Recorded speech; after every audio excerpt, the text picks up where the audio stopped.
بسم الله الرحمن الرحيم كنتم خير أمة أخرجت للناس تأمرون بالمعروف وتنهون عن المنكر وتؤمنون بالله. اسٹیج پر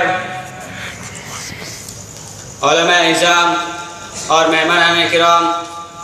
اور عزیز ساتھیوں، آپ سب کو یہ معلوم ہے کہ جس وقت رسول اللہ صلی اللہ علیہ وسلم کی بعثت ہوئی،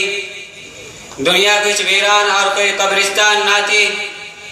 زندگی کا چکر جس طرح اس وقت چل رہا ہے، بہت تھوڑے سے فرق کے ساتھ اس وقت بھی چل رہا تھا.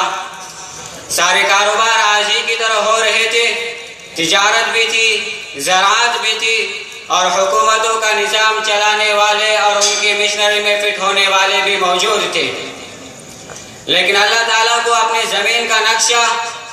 اور یہ دنیا کی حالت بالکل پسند نہ تھی.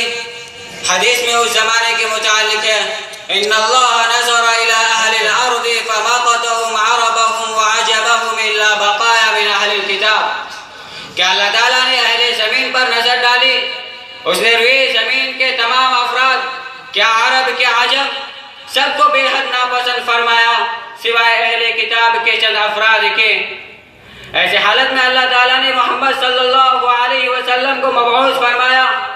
اور آپ کے ساتھ ایک پوری قوم کے ظہور کا سامان کیا. ظاہر ہے کہ ان کو کسی ایسے مقصد کے لیے پیدا کیا گیا تھا جو دنیا میں کسی دوسری قوم سے ادا نہیں ہو رہا تھا. اللہ تعالیٰ نے جب حضرت آدم علیہ السلام کو پیدا کیا تو فرشتوں نے عرض کیا کہ تسبیح و تقدیس کے لیے ہم نیاز مند بہت کافی ہے، اس لیے اس خاکی پتلا کو پیدا کرنے کی ضرورت سمجھ میں نہیں آئی. تو اللہ تعالیٰ نے ارشاد فرمایا انی اعلم ما لا تعلمون، گویا اشارہ فرمایا اور آگے چل کر واضح کر دیا کہ آدم علیہ السلام صرف انہی کاموں کے لیے پیدا نہیں کیے گئے جو ملائکہ انجام دے رہے ہیں، ان سے خدا کو کچھ اور کام لینا ہے. مسلمان اگر صرف تجارت کے لیے پیدا کیے جا رہے تھے تو مکہ کے ان تاجروں کو جو شام و یمن کا تجارتی سفر کیا کرتے تھے اور مدینہ کے ان بڑے بڑے یہودی سوداگروں کو جن کے بڑے بڑے گڑھ بنے ہوئے تھے، یہ پوچھنے کا حق تھا کہ اس خدمت کے لیے ہم گنہگار کیا کم ہے، اس کے لیے ایک نئی امت پیدا کی جا رہی ہے. اگر زراعت مقصود تھی تو مدینہ اور خیبر کے، طائف اور نجد کے، شام اور یمن اور عراق کے کاشتکاروں اور زراعت پیشہ آبادی کو یہ کہنے کا حق تھا کہ کاشتکاری اور زراعت میں ہم محنت و کوشش کا کون سا دقیقہ اٹھا رکھتے ہیں کہ اس کے لیے ایک نئی امت پیدا کی جا رہی ہے. اگر حکومت کی چلتی ہوئی مشن میں سے فٹ ہونا تھا اور حکومت کے نظم و نسق کو معاوضہ کے طور پر چلانا تھا تو روم ایران کے کارپردازان سلطنت کو یہ کہنے کا حق تھا کہ اس فرض کے انجام دہی کے لیے ہم بہت ہیں، ہمارے بہت سے بھائی بے روزگار ہیں، اس کے لیے نئے امیدواروں کی ضرورت ہے. لیکن در حقیقت مسلمان بالکل ہی ایک نئے اور ایسے کام کے لیے پیدا کیے جا رہے تھے جو دنیا میں کوئی نہ انجام دے رہا تھا اور نہ انجام دے سکتا تھا. اس کے لیے ایک نئی امید،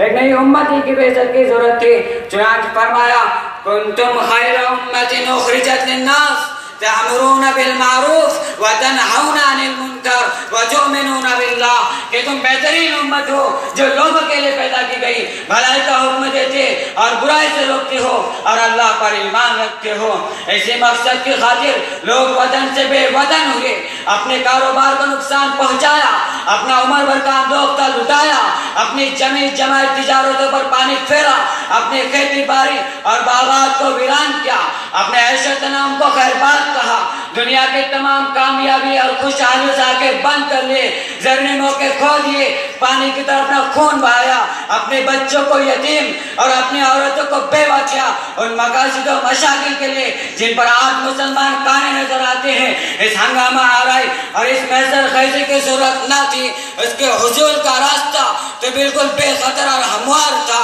اس راستے پر معاصر دنیا سے کوئی بڑی کشمکش اور تصادم نہیں تھا، اور نہ اہل عرب اور دنیا کی دوسری قوموں کے لیے وجہ شکایت تھی، انہوں نے تو بار بار انہیں چیزوں کی پیشکش کی جو آج عام مسلمانوں کا منتہا ہے، اور ہر بار اسلام کے دائر نے اس کو ٹھکرایا۔ دولت و سرداری، عیش و عشرت، راحت و تن آسانی کی بڑی پیشکش کو نہ منظور کیا۔ پھر اگر مسلمان کو اسی سطح پر آ جانا تھا جس پر زمانہ بعثت کی تمام کافر قوم تھی، اور اس وقت بھی دنیا کے تمام غیر مسلم آبادی ہے، اور زندگی کے انہیں مشاغل میں منہمک اور سرتاپا غرق ہو جانا تھا جن میں اہل عرب، رومی اور ایرانی ڈوبے ہوئے تھے، اور انہیں کامیابیوں کو اپنا منتہی زندگی بنا لینا تھا جن کو ان کے پیغمبر ان کے بہترین موقع پر رد کر چکے تھے۔ تو اسلام کے ابتدائی تاریخ پر پانی پھیر دینے کے مرادف ہے، اور اس بات کا اعلان ہے کہ انسانوں کا وہ بیش قیمت خون جو بدر و حنین،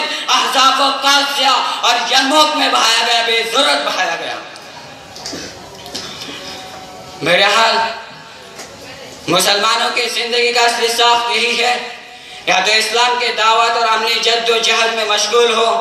یا اس دعوت امن و جد و جہد میں مشغول ہونے والوں کے لیے پشت پناہ مددگار ہو، اور اس کے ساتھ بھی اپنی جد و جہد میں حصہ لینے کا عزم اور شوق رکھتا ہو۔ محض مطمئن شہری اور کاروباری زندگی اسلامی زندگی نہیں ہے، بلکہ نیت اور اجر طلبی کے ساتھ عبادت و قرب الہی کا ذریعہ ہے۔ میں انہی چند باتوں پر اپنی تقریر ختم کرتا ہوں۔ وآخر دعوانا ان الحمدللہ رب العالمین۔ ماشاءاللہ، موصوف کی تقریر بہت